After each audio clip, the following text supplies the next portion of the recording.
আজ সোমবার ২রা চৈত্র ২০২৫ সালের ১৭ই মার্চ। বৃষভ রাশি, বৃষভ লগ্ন, টরাস সাইনের জাতক জাতিকাদের আজকের দিনটি কিন্তু একটু সাবধানতা অবলম্বন করেই অতিবাহিত করতে হবে।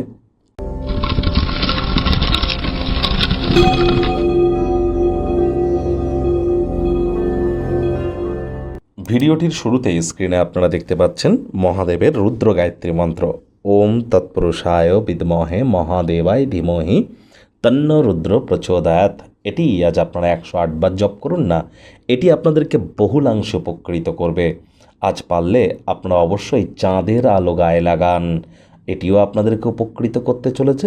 মা বেঁচে থাকলে মায়ের পায়ে হাত দিয়ে প্রণাম করুন, মায়ের কাছ থেকে রূপোর কোনো জিনিস নিয়ে পরিধান করুন, এটি আপনার মানসিক মজবুতিতে আপনাদেরকে সহযোগিতা প্রদান করবে।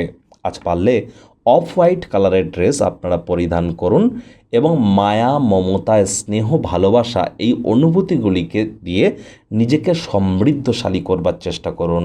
আজ কিন্তু অবশ্যই আপনাদের ক্ষেত্রে অত্যন্ত গুরুত্বপূর্ণ সময়, তার কারণ বর্তমানে কিন্তু সূর্য এবং রাহুর গ্রহণযোগ তৈরি হচ্ছে আপনাদের রাশি এবং আপনাদের ক্ষেত্রে কিন্তু চন্দ্রকেতুর সংযোগে সময় চলছে। তাহলে অবশ্যই আপনারা সাপ্তাহিক রাশিফল যদি না দেখে থাকেন দেখে নেবেন, এটি আপনাদেরকে বহুলাংশ উপকৃত করবে। ভাগ্য মিটার আজ আপনাদের বলছে 2 আউট অফ 10, ভাগ্য আপনাদের অনুকূলেই থাকবে। দেখুন, কোনো নেতিবাচক বা নেগেটিভ কথাবার্তা বলতে আমাদেরও কিন্তু ভালো লাগে না, তবে গ্রহ নক্ষত্রের হেরফের অনুযায়ী ইন জেনারেল ডেলি প্রেডিকশন আমরা প্রস্তুত করে থাকি। যাদের চন্দ্র রাশি বৃষভ, এই গণনা তাদেরই অধিকাংশ ক্ষেত্রে খাটবে, আর যাদের বৃষভ লগ্ন তাদের আংশিক খাটতে চলেছে। অবসর জীবনযাপনের আনন্দ আজ আপনারা উপভোগ করতেই পারেন। কায়িক পরিশ্রম হলেও শরীর মনে সতেজতা এবং তরতাজাই আপনারা অনুভব করবেন। হ্যাঁ, কারোর কাছ থেকে টাকা পয়সা ধার নিয়ে থাকলে সেই ব্যক্তি অর্থ ফেরত দেওয়ার জন্য আপনার কাছে আজ আসতেই পারে। তাদেরকে অর্থ ফেরত দিতে গিয়ে নিজেরাই আর্থিক সংকটের সম্মুখীন হয়ে যেতে পারেন। তবে একটি ঋণ থেকে মুক্তি পাওয়ার জন্য আরও একটি ঋণ যেন নতুন করে নিতে যাবেন না, তাহলে কিন্তু লোনের জালে জর্জরিত হয়ে যেতে পারেন। আজ সমস্যায় পড়লে দ্রুত সিদ্ধান্ত গ্রহণ করার ক্ষমতার কারণে স্বীকৃতি লব্ধ হবেন। শুধুমাত্র মাথায় রাখবেন, ধৈর্যে বসতে লক্ষ্মী। তাড়াহুড়ো হটকারিতা করবেন না, ধৈর্য ধরুন। আপনার মস্তিষ্ক থেকেই সমস্যার সমাধান আপনারা বার করতে সক্ষম হবেন। আবেগকে নিয়ন্ত্রণের মধ্যে রাখুন।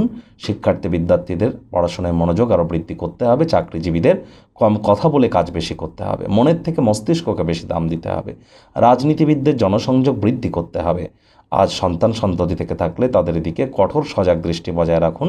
হাউসওয়াইফরা দিনের শুরুটা তাড়াতাড়ি করুন। প্রেমিক প্রেমিকা, স্বামী স্ত্রী কোনো প্রকার অতি সংবেদনশীল মন্তব্য করা থেকে বিরত থাকুন। আবেগকে নিয়ন্ত্রণের মধ্যে রাখুন। ডমিনেটিং নেচারের যেন হবেন না। ভালোবাসার মানুষের চরিত্র নিয়ে সন্দেহবাতিক হলেই মারাত্মক ক্ষতি। পরিবার পরিজনদের সাথে ভাব ভালোবাসাকে বৃদ্ধি করুন। পরিবারের দায়িত্বগুলি পালন করুন। শত্রুপক্ষ বিরোধী পক্ষ খুব একটি শক্তিশালী থাকছে না।